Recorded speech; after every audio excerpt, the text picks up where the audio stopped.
Indeed, safely ensconced from all the heat that is outside in the inner sanctum. Boy, it was brutal yesterday. Yeah, it was very hot.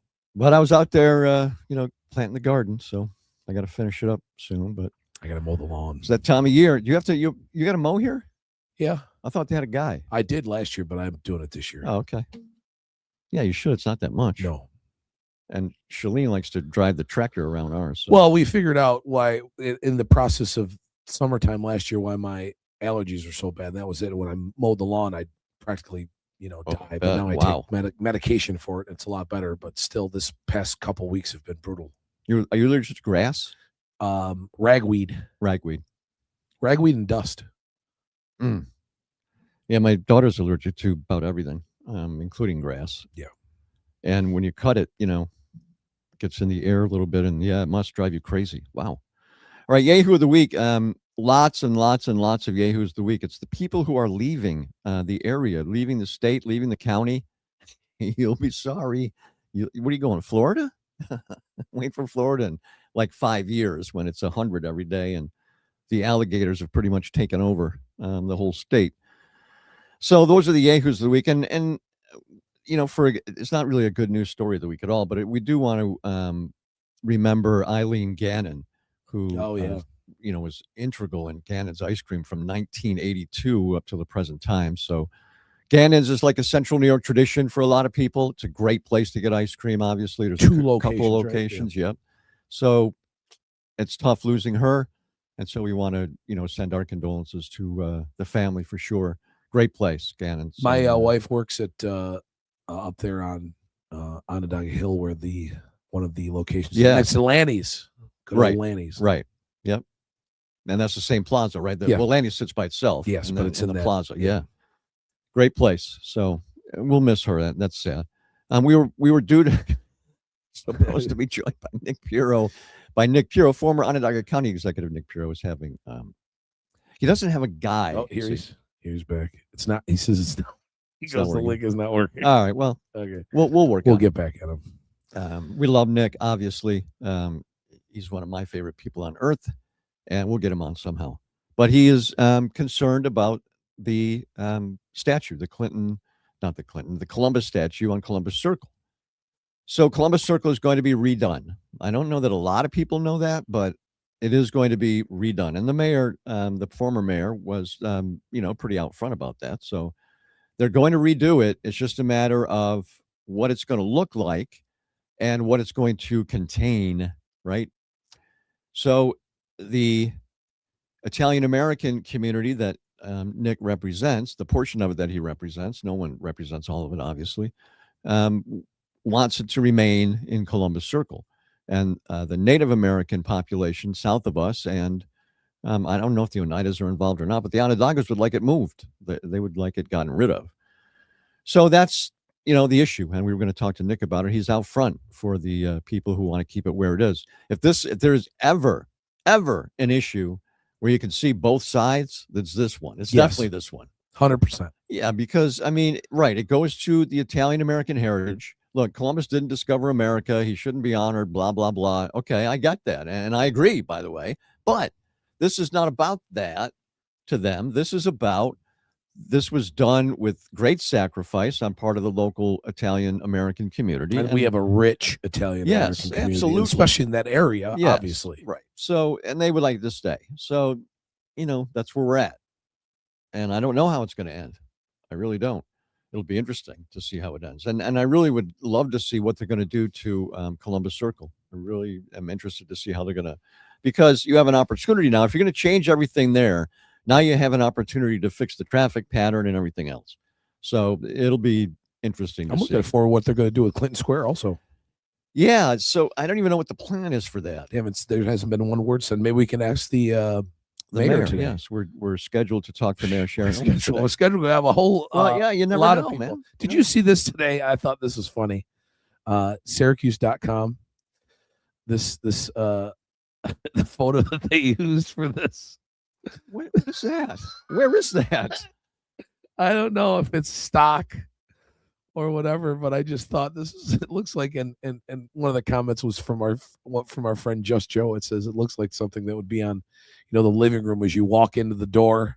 Those vanity pictures that are just there. I found this extremely humorous. What is he doing over there? I don't know. What's he getting ready to do over there? And what is she doing in the front? What is that? But the story. Wow. Could Central New York could threaten another heat record. It just kind of, maybe if they were talking about beaches in Syracuse, this would work a little better. But wow, I found that extremely. Yeah, that's crazy. That's funny. So we are supposed to top 90 again today, right? Yeah. It wasn't that bad out when I got here. No. Although the traffic, man, I'll tell you what, the trucks at Micron are getting bigger and more numerous. Oh yeah. And it really slows traffic. I mean, about about now is when we're going to get the peak for weather. Yeah. Oh, really? Right now? Okay. Yeah. So, Tuesday afternoon at 2:30, and I'm in a huge traffic line in Cicero. That's crazy. So, yeah. Although they are building a new on-ramp. Did you see that? Yes.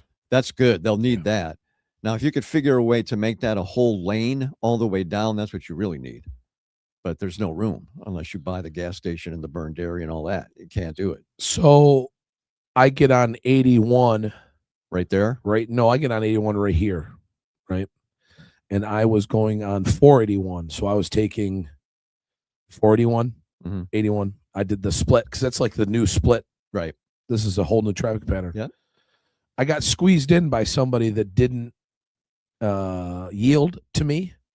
Greatest thing ever. Lights.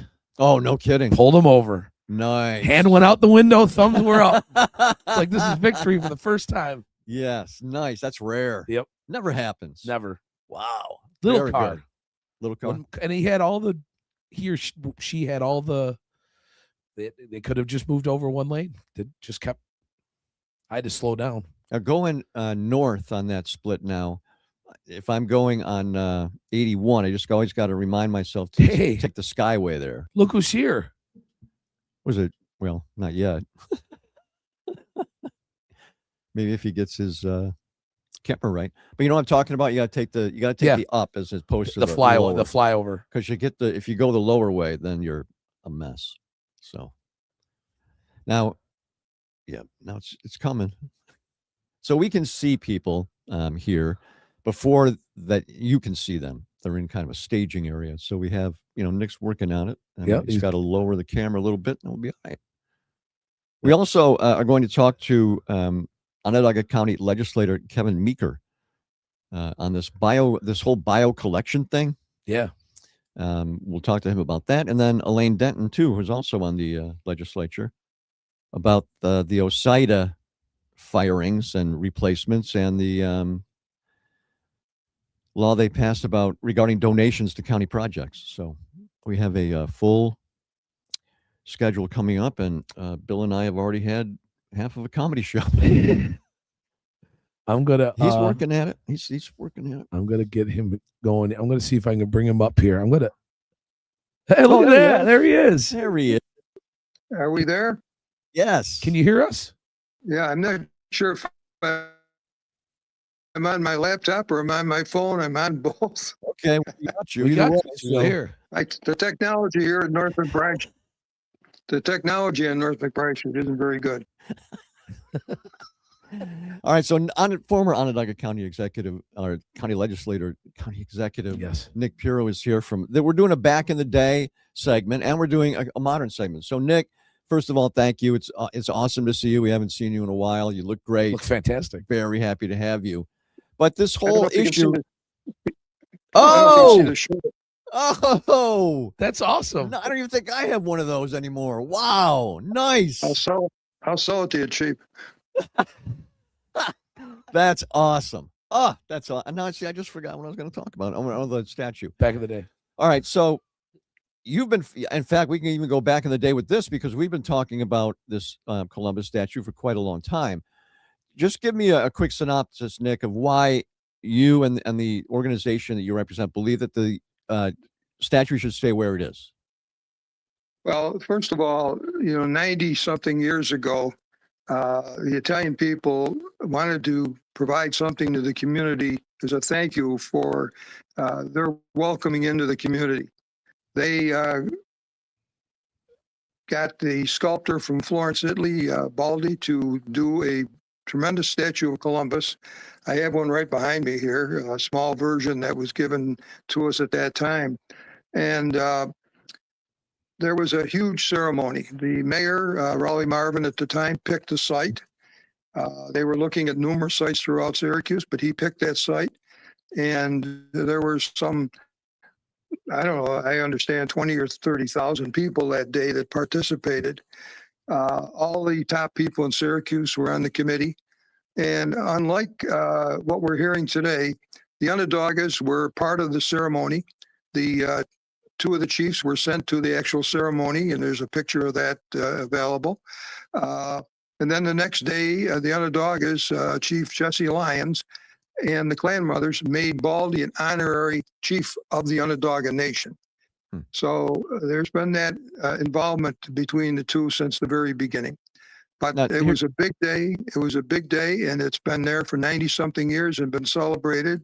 And it was only just until a few years ago when the former mayor decided he fell victim to a bunch of people that wanted to tear everything down, and went along with them. And we've been fighting it for 5 years now, and we'll continue to fight it for as long as we have to. So speaking of involvement, there's a plan, I guess, to redo Columbus Circle. Have you been contacted for any involvement in that planning? Yeah, well, this is something also. Mayor Walsh tried 3 different, he called them circles, where people were brought in to try to reimagine the Columbus Monument and Circle. All 3 failed because the people knew it was wrong to take that statue down. And even though they were stacked committees, most of them could not come to a vote to take it down. Just before leaving office, he worked out this deal with the Mellon Foundation out of Minnesota, and this group, the Mellon Foundation, and a group out of Minnesota to come in and reimagine the Columbus Circle and basically restart another attempt to take the statue down.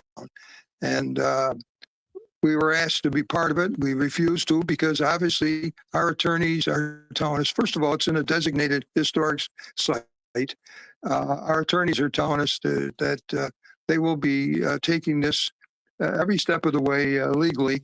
So there's no way that we're going to be in there and be responsible for doing anything and then end up suing ourselves. So we decided not to participate. I met with the executive committee of the OHA, asking them to basically take the Columbus statue and the fountain out of it and do what we want. We will support you to reimagine the old Paulson building site, which is just a little bit across the street, across from the cathedral, next to the Columbus statue.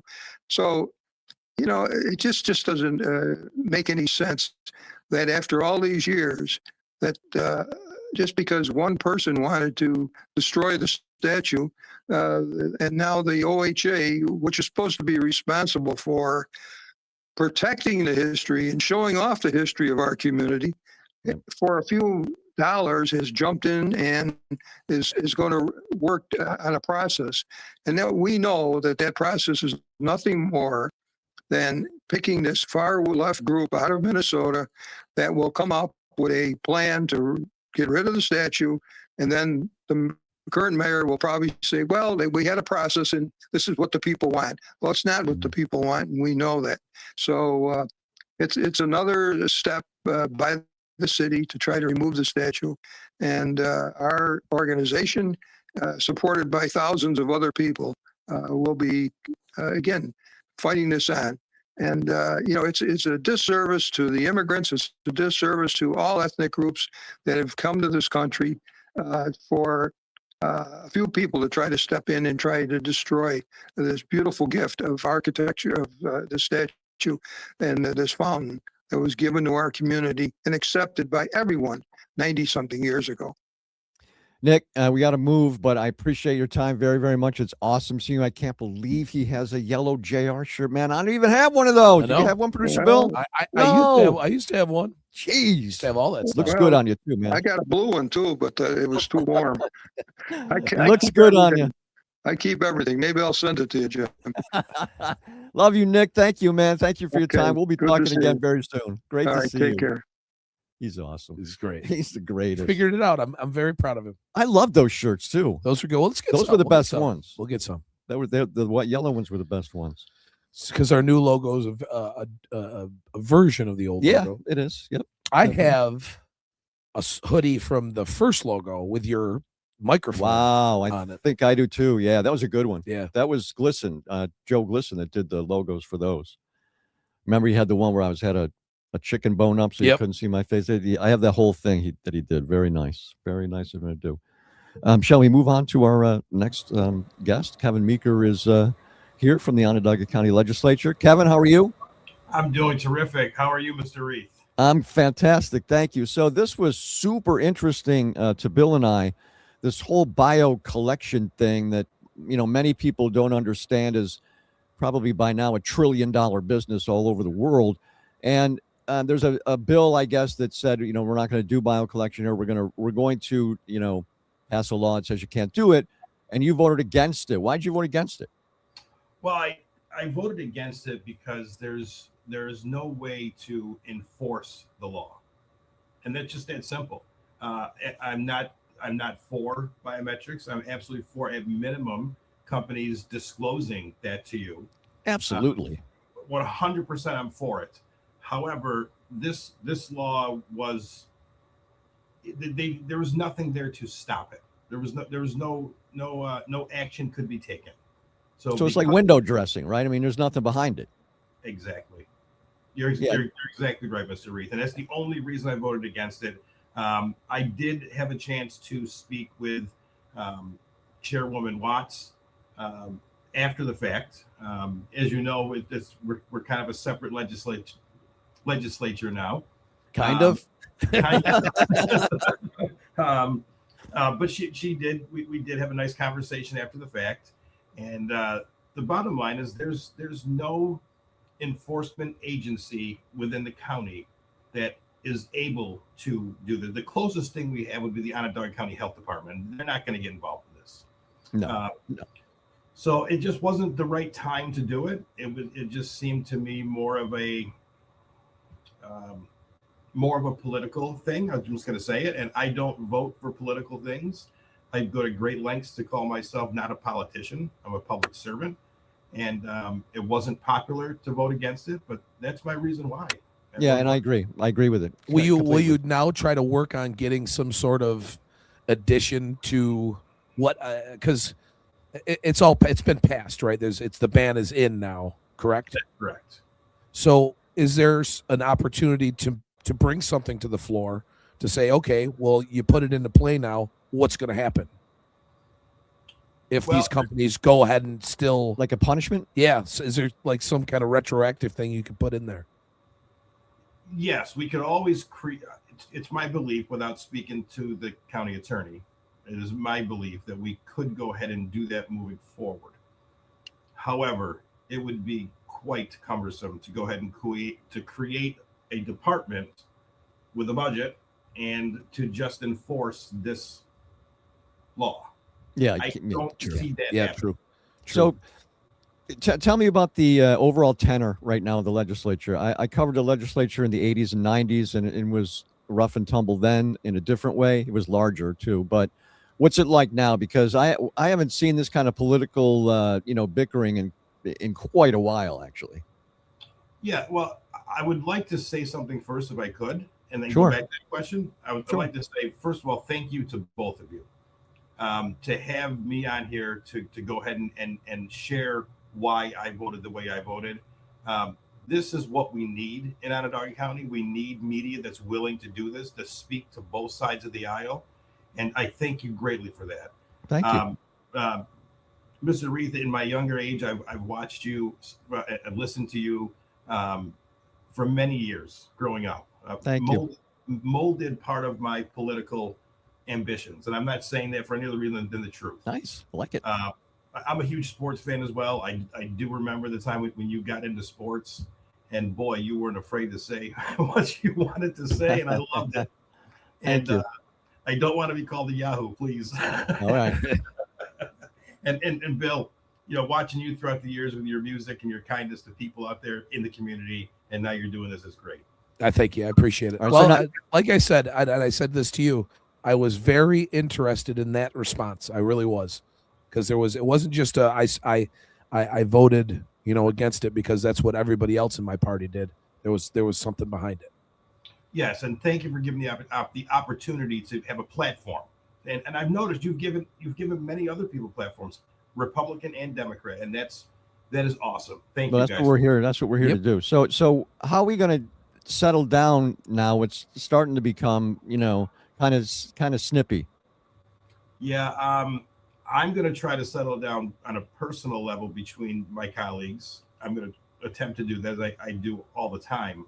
However, with November not far away, I don't see that really happening. Yeah, I don't either. At all. Right. All right. That's good. We appreciate you coming on here and explaining this, because sometimes, people don't like to explain why they do things. And I think it's important that people understand what looks like a bad vote is not at all. And we're behind you on this one. Bill's the one that brought this to our attention. And I'm glad you came on to explain what's going on. Thank you. And there's also a flip side. For example, the city of Syracuse voted yesterday to go ahead and ban biometrics completely. Like, not a warning. They voted, according to the news article I read today, they can't even have them in the city of Syracuse. Wow. Now, again, I don't know what enforcement they have, if any. The city and the county are definitely different. But in other counties across the region, they've come up with similar legislation. Most of them have been to ban it completely. And I'm sure if you look at this going back, Shoppers Club's cards, they weren't very popular when they first came out. But now, if you go to Tops, if you want to buy 2 6-pack of Coke and get 4 free, you're going to slide that card, Yes. And then they're going to know everything about you. And that's absolutely. basically where we're at. However, with this vote, this reason was no enforcement, no law, period. Good. Perfect. Thank you, Kevin. We appreciate it. And we'll talk again. Thank you guys for all you do. Have a great day. Have a good one. Kevin Meeker. So that's great. I'm glad he explained that. And we have the platform open. If you're listening to this and listen, we've said it before, you got to have something to come with, but we'll have you on. Definitely. Both sides of the aisle. Speaking of, now that we've got a second here, big time. We've signed, we've got the okays from both party. We're going to have our first conversation on this program. And we've got a date. So it's Mr. Magnarelli and Mr. Brown. When is the date? June 9th at 2 p.m. 2 p.m. So it's a live special edition of the podcast. And we'll have Bill and I and Bill Magnarelli and Mo Brown. And we will talk. We'll have a conversation. We're not going to do a debate. We're going to have a conversation about what's going on and why Mo decided to run a primary. And we'll talk and see what comes of it. We like both guys. Yes. A lot. So Bill Magnarelli's done a magnificent job, in my opinion. Mo Brown is a very intelligent up-and-comer, and we need him in the party, or they need him in the party. I'm not in the Democrat Party. They need him in the party. I'm an independent. I've never registered with a party. I never will, so I'm independent. But the Democrats need people like him, for sure. So this will be very interesting. Young. And I'm glad that they both agreed to it. Bill has always agreed. He's always been great for us. So, and great to us. So that'll be fun. That'll be interesting. We'll have more info next week. Yeah, we'll try to do more like that. More stuff like that. We'd love to have Claudia Tenney on. Just to hang. Yeah. To hang. Yep. We're going to have her opponent, one of the people that's primary. I think there's going to be a primary in 24 for the Democrat side, but we're talking in that area too. Claudia Tenney's Republican, right? But there's going to be a Democrat primary. I think there's going to be two. I think there's 2 Democrats. Okay. All right. Grassroots Democrats too. There's small fundraising. Doesn't have those big dollars behind them. That's tough district for a Democrat. Yeah, it always has been. That's way up north. It's MAGA country for sure. So it'll be interesting because she's not all that popular, and frankly, MAGA's not all that popular anymore. So it'll be interesting. If that flips, man, I mean, wow, that would be huge. Really would. And this is the time for it to, if it's going to happen. Yeah, this is the time for it. You're right. Yep. I started watching Newsroom again. You know, the HBO program. Yeah. That was made by the same people that did West Wing. It's Aaron Sorkin. Yes. What that time period politically, it's almost like the beginning of what's going on now. And it's very, go back and listen to that. This is the Tea Party stuff. Oh, right. Okay. You know, when yeah. the Tea Party didn't yes. want the big corporations and the billionaires. And now it's the billionaires and the corporations. You know, it's yes. It is very interesting. People forget, you know, they do. That first scene where they're going through, he's at a college and the girl goes, That's the first scene? That's the first scene of the show. Wow. What makes this the best country? You know, she comes back later in the, well, I won't tell you. Well, I've seen it before, but I forgot. She comes back and gets hired, right? I think so, yeah. Yeah. It's not a clip. And I've never seen the whole thing, but I thought that was late. That was the first scene. I think there's only 3 seasons. It wasn't wow. It didn't last as long as West Wing did. But it's the West Wing of the newsroom. Yeah, it is. It really is. The only thing, when I watched one episode that I watched, it was a little preachy for me. I mean, it was kind of like blatantly preachy for me. So, but the West Wing was like that too. I liked the West Wing. That was a good show. The first scene of the West Wing too is the big one where Jeb Bartlett comes busting through the door and does that whole thing. It's almost be a trademark of his. Sorkin, SU grad. Yeah, SU grad. Sorkin. He's done a lot of stuff. He's really impressive resume for sure. So we're waiting on Syracuse Mayor Sharon Owens. You know, city, man. I know that Ben Walsh tried to do this, but the city is going to try to do complete property reassessment. And boy, are some people in for a surprise. And it's not going to be a good surprise. If your home hasn't been reassessed in a long time, that's not going to be good. Now, when a home changes hands, reassessment is automatic. So, boy, if it hasn't, I think we had one here a few years ago. This is going to be interesting, and it's not going to be popular. And we also want to talk to her about the violence that has erupted in the city lately. Looks like a shooting every night, and not necessarily fatal, but somebody's getting shot every night. Have you seen these kids that have gone into businesses and just run amok? Like there was a video yesterday, and I can't remember what town it was in, or it wasn't here. But these teens just go into like a Chipotle and just destroy the place, fight with each other, chairs thrown all over the place. Oh, no. Yeah. It's another one of those TikTok things, you know, because people see it on TikTok. Right. It's crazy. And that's, you know, I watched that new documentary on TikTok, The Crash, about the girl who killed her 2 friends in her car one night. Just because I watched the whole thing and I still don't get why she did what she did. She says it wasn't intentional, but I mean, she had her foot on the gas and it went into a brick wall, killed the people that were in the car. So she crashed it intentionally? All the evidence went that she did this intentionally. Her foot was on the accelerator for a sustained period of time because they found that out through technology. But the thing about the whole thing was everybody that was involved was on the documentary. Nobody cared. The parents of the girl made themselves look like idiots. The girl made herself look like an idiot. Her friends made themselves look like idiots, and they just don't care. They just don't. There's 2 dead people. We don't care. So it's The Crash. The Crash. It's on Netflix. Yep, hour and a half. Not one of the, you know, episodic ones. Just one documentary, and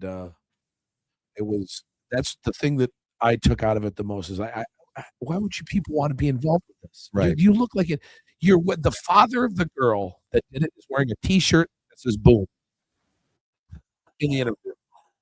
Just boom. My God. Car went 100 miles an hour into a brick wall, killed her boyfriend.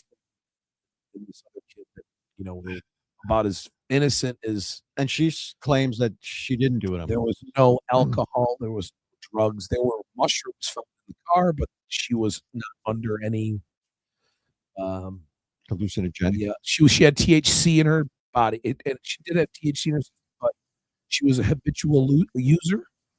And her TikTok video showed that she smoked and drove all the time. And even the prosecutor said there's no way that would have been factor that much of a factor, right, where she would go 100 miles into a brick wall. No. You're either hammered, really mentally ill, or you did it on purpose. Yep. I think that she didn't think she was going to live either. It was going to be, she did. It was the whole boyfriend thing. She didn't want to live without him, kind of. Oh boy. So that's just the worst, isn't it? That stuff is just the worst. You're that young and you're going to kill yourself over, you know, some guy or some girl. It makes zero sense. And dude, it just seemed like they all had the life of Riley. Right. They were all in high school. They had a big group of friends. Right. The parents, the idiot parent, dad, they let her live on her own at 17 with her boyfriend. It's just like, dude, I didn't have a car when I was 17, man. I was hanging out with the guys who did, so I can get to school, so I didn't take the bus. I had a car. My dad got me a car from my senior year, so that I did have a car. That was the only time, but I loved it too. I don't know. You know, and it's two teenagers, right, that just did this shooting, this latest shooting, and then they killed themselves. They got in a car. 15 years old. They got in a car and shot themselves. Yeah. 15. So what have you been through in 15 years that makes you do that? I don't want to know. Holy cow. 15. And if it was, one was 15, one was 17, was it? Oh, man. I don't know. I don't know what's going on anymore. I really don't. Should we take our next guest and just worry about the mayor if she shows up? I think so. All right. Our next guest is another Onondaga. Elaine. How are you, Elaine? Hi, good afternoon. Doing good. We can hear you fine. Everything's good. We want to talk about first the OSIDA replacement, replacing the people who were replaced. Why was this step taken? So we've been in office now for a little over 5 months, almost 6 months, and we were there's OSIDA appointments are usually up at the end of May, and so this was on our radar, and we were looking at the kind of like, you know, what going forward, where our community's headed. We are hopefully in for some really exciting changes here, and we want to make sure that again, we were elected in November to make some changes, and so you know, we wanted to make sure the community had some more involvement there in that board. So the interesting thing to me was that I can understand when you replace someone when their term is up, but some of the people still had a couple of years left, and you decided to replace them anyway. So in December, before the new majority was able to take office, the past legislature kind of started this going. They kind of shifted around different terms and really kind of made different appointments there. And so again, we were just doing our role in addressing those changes. A more interesting thing to us was the fact that you know, you guys were looking into how the money came to be for the extra money, if you want to call it extra money, for the aquarium, and you know, to discover that it came from the film hub. First of all, really not good optics for the county executive, but legally done, evidently. So now you're addressing that, right? Yes, we've been. The current donation law and the gift law says that we should be getting these quarterly reports. We did get our first one kind of in the beginning of March, where we were told, I think at one of the committee meetings as well, that they had raised about $7 million. But we were definitely surprised to learn that most of that came from still in a way of county taxpayers. So now, is that addressed? I mean, does this have to be more transparent?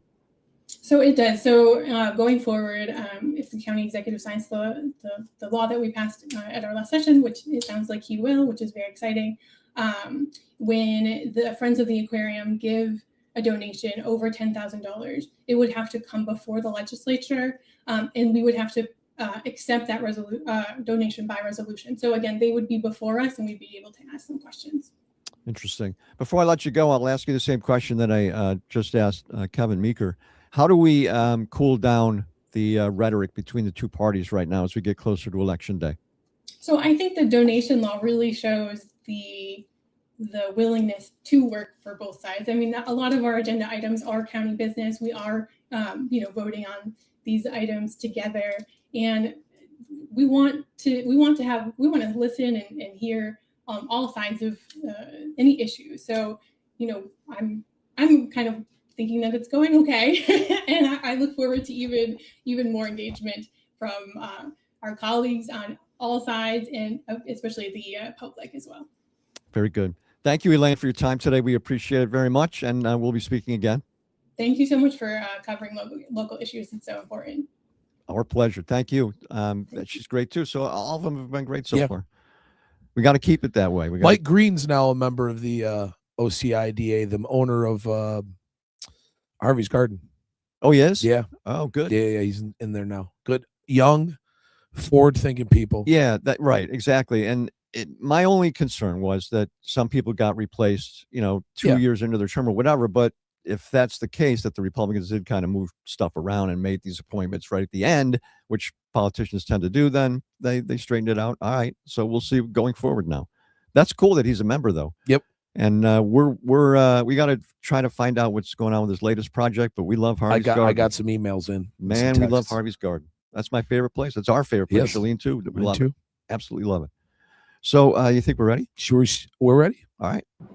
We're very happy to be joined and honored, of course, to be joined by the mayor of Syracuse, the Honorable Sharon Owens is with us. How are you, Mayor? I'm doing well. How are you guys? We're fantastic. It's such a pleasure to see you. And we haven't talked since before you were elected. So congratulations. We love it. Thank you. Thank you.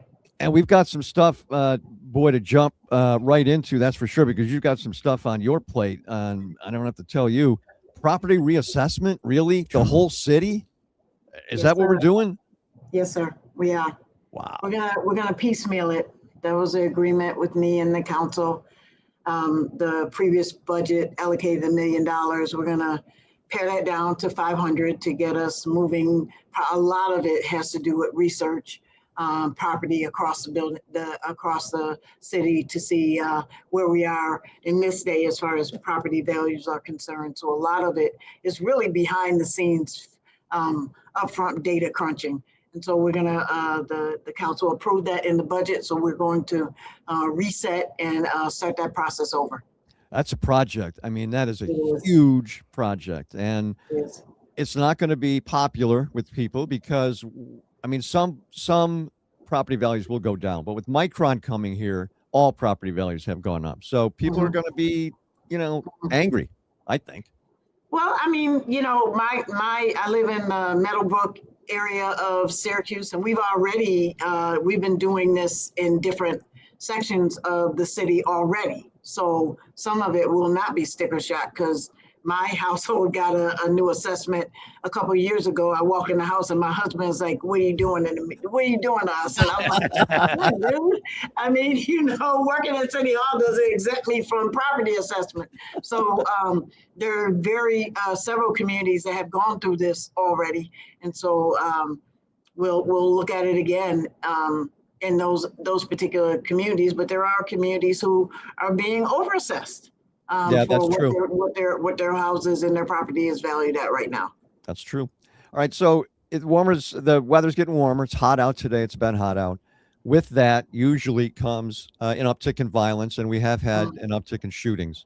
I'm concerned about the number of shootings, even though they're not fatal. People don't tend to pay any attention to them. A shooting's a shooting. Somebody got shot, and it's bad. So I know you're addressing it. I know that the police department is very short on people. How do we address this, Mayor?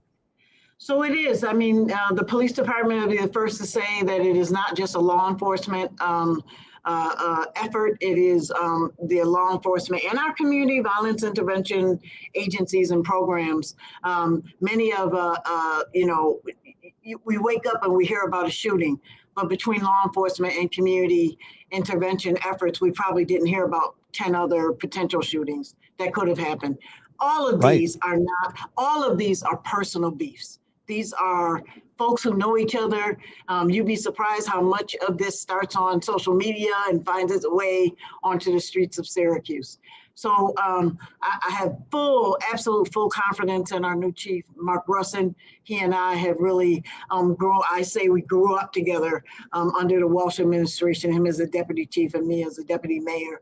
And so when it came time to select him, we're going to be doing some proactive activities. Most of the time we know who the perpetuators of this violence are.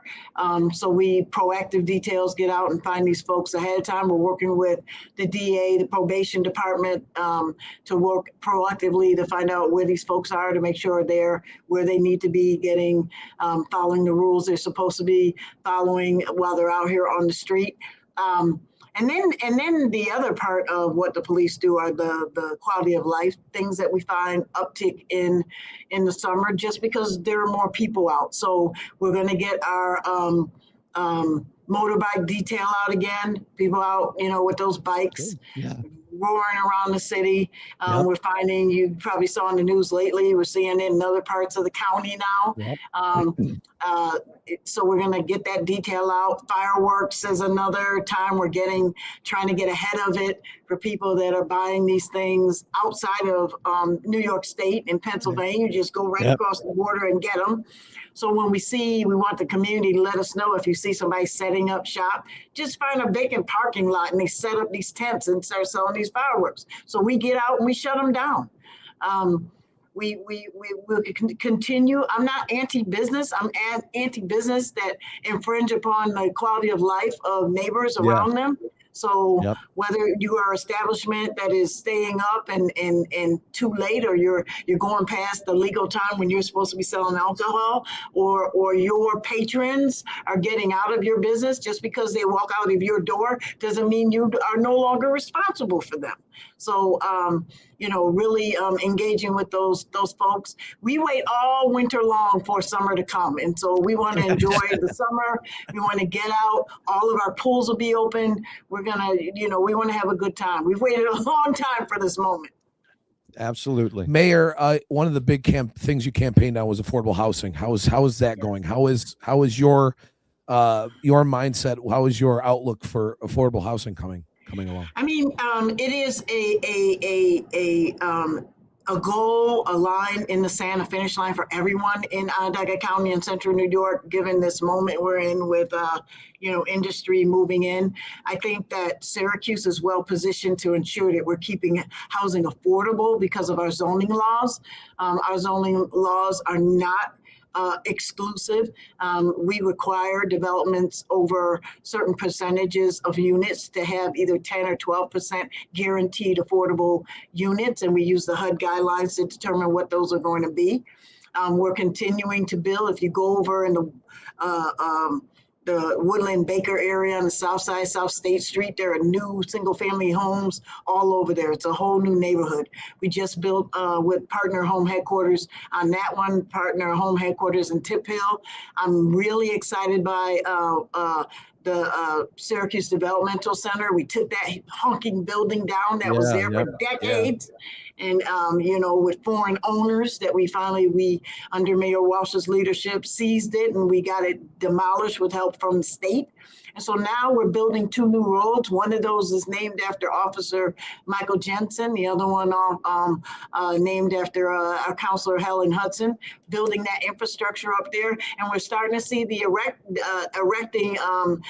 If you drive by there, there's stuff actually rising out of the ground there for developing new housing units, new townhomes for home ownership. My daughter is a downtown dweller. She loves living downtown, but I'm like, it's time for you to buy a house. It is, this generation is interesting. She's like, I don't want to mow lawn. I don't want to shovel. I love just going in my house and, I call somebody and they take care of it. She's downtown, loving living downtown, but those townhomes interest her. You know, it's a smaller, it's not so much maintenance. My husband wouldn't have to be at our house every other day fixing something. So just the housing for us has to be eclectic. It has to range from those who can are the least able to afford to those who can afford the most. It has to be that wide range. What we build has to be eclectic in nature, from single family to traditional to multi-units to condos that are doing very well downtown. Yep. To townhomes, ADUs, adaptable dwelling units. I have a 2-car garage and a son who I don't want to leave. So I could adapt with our zoning law. I could adapt our garage to a dwelling unit right there in my home and build. You know, now we've afforded that, and how we build has to change. Our partners are amazing. Home headquarters, you know, our affordable housing builders. We have there's probably private builders coming in my office every a couple of months, really looking at Syracuse now and how to build and where to build. But how we build also needs to change, because we built some beautiful houses, but building at $450,000 to be able to sell it at $150,000, that subsidy is not sustainable. No. And so I'm loving the direction that Caitlin Wright and the Greater Syracuse Land Bank is going with these modular builds. Because at first, when she told me about it, I was like, is it a Lego house? I mean, really, is it a nice house? And I went to see the one on Maxwell, and it's beautiful. Yeah, and so she's going to build over 40 of those. I want to increase that model. We can build them at half the time for half the cost and get people in them. What I've been really speaking to private developers is we have to go past Utica for the modular development company that does these things. And I'm like, we should be building them home. We should be building them in Onondaga County. So I've been talking to multiple private developers and businesses to say, listen, you should be set up shop in Onondaga County. If this is a way we're going to be going for Onondaga County, let's build them in Onondaga County. Put people to work in Onondaga County. Well, you can't tell at all that you're passionate about housing in Syracuse. Listen, I have always said, where you lay your head, the zip code you lay your head should not be a predictor of your potential. But how you lay your head is absolutely going to affect your ability to be the best person you can be. No doubt. It's got to be safe. It's got to be clean. It's got to be affordable. Love it. Mayor, one last thing before you leave. We're very in tune with the music community here. How is the night mayor search looking? Oh my God. Listen, I was really pleased with the State of the City address. People seem to like to feel, I tried to put some jokes in it and that type of thing. The thing that I did not get out of Nottingham High School without my phone blowing up with text was that nightlife coordinator. Yep. It's out there, it's posted, it's on Indeed. We're getting applications. People are excited about it. People, it is going to evolve in its purpose. I will tell your listeners what it is not. It is not a party planner. I'm not looking for a party planner. I'm looking to turn the lights on in vacant spaces in this city. And I think there's an entire music and arts and small business community waiting to really take advantage of that. And I think there's enough minds in this city that can get a committee together and make some really waves. If you get the right person, and with your backing, we can make some waves in the city. I am so excited about it. The other thing I'm very excited about is I announced also we're going to do roller skating down at Clinton Square. It's happening in June, the end of June. I'll be down there with my roller skates on. I love that. I do. We need more stuff like that. Thank you very much, Mayor, for your time. As always, we're so honored to have you. We love having you. Thank you. We'll talk again. We'll talk soon. Have a good day. Fantastic. See? She's busy. She's got a lot going on. Wow. Boy, she's passionate about housing. I love that because it's necessary. So the highway, and it's going to be a nightmare, but that's the way it is. We'll adapt. It's not that bad of traffic. No, it's not. And it'll adapt. And I'll show you bad traffic. Yeah. Once it comes down, you're not going to believe what it's going to look like. Look, go out toward the mall now, right? You go out toward Destiny. It looks completely everything looks completely different. It's wide open now. It looks great. That's a whole other situation. Yeah. I didn't realize $700 and something million in the hole they are, Destiny. Yeah. That's crazy. Yeah. And they messed up. They could have cut it in half or Yeah. whatever, but they're not going anywhere, especially No. with Micron coming in. They're not going anywhere. They got the aquarium too. Yes. It's right over. Listen, I've said it before. I'm excited about it. I hope that we're in the good graces. We get that friend preview before it opens to the public. Yeah. Take So there's no milling around. No milling around. Nobody gets jostled. We should be able to. Yes. Well, we'll see. I love it. I think it's going to be great. It's not a place that you're going to visit a whole bunch of times because it is relatively expensive. But when you do, it'll be a special thing, and then all the educational part of it, which is even more important. It'll be great. It's just another piece to the puzzle. You have to understand that. Right? I think if they came up with some partnership with the zoo, some pass the season. I'm sure they will. Right? You can go to the zoo. You can go to the aquarium. And I'm sure just like zoos, the aquarium will change its exhibits. I just watched some movie on Netflix. My wife was watching some. I don't know what it's about, but there was a squid in the movie. What's her name? Was Forrest Gump's mother was Sally Field. She was the lead in it, and this squid narrated the movie. Yeah, I'm not watching it. And it was about it. The squid lived in this aquarium, and if this looks like there were some cool things from this. She worked in this aquarium with the squid. Well, if you look, I mean, just think to yourself, there won't be a newer aquarium anywhere. Right. It'll have everything, the latest of everything. That's pretty cool. That aquarium in Baltimore is out of control. It's got to be beautiful. I've never been there. That's a place that it's a good summertime if you want to take a weekend to Inner Harbor in Baltimore and eat and look at sites. It's a good place. Is it? Yeah, I love the Inner Harbor in Baltimore. Yeah, I've never been to Baltimore. I heard Milwaukee's a good city too. Yeah, I'm hearing a lot more of that now. I like their City Connect jerseys. Brewers New City. Oh yeah. New City Connect jerseys. Yeah, I like it. Yeah. Some of the jerseys I don't like, but some of them are cool. I like the new hats. The hats are great. Hats are usually the one that everybody's usually got a cool hat, and it's the jersey that. Yeah, because the jersey costs so much money to buy. You can get a good hat for like what, 30, 25? Fitted, the fitted ones are $52. 50 now? Wow. Yeah. So I got sticker shock. I haven't bought a fitted one in a while, and I wanted the new one fitted, and it was $52. No. I'm on. Last week they released Atlanta Braves City Connect Nike Air Max 1s. And I'm on how much are those?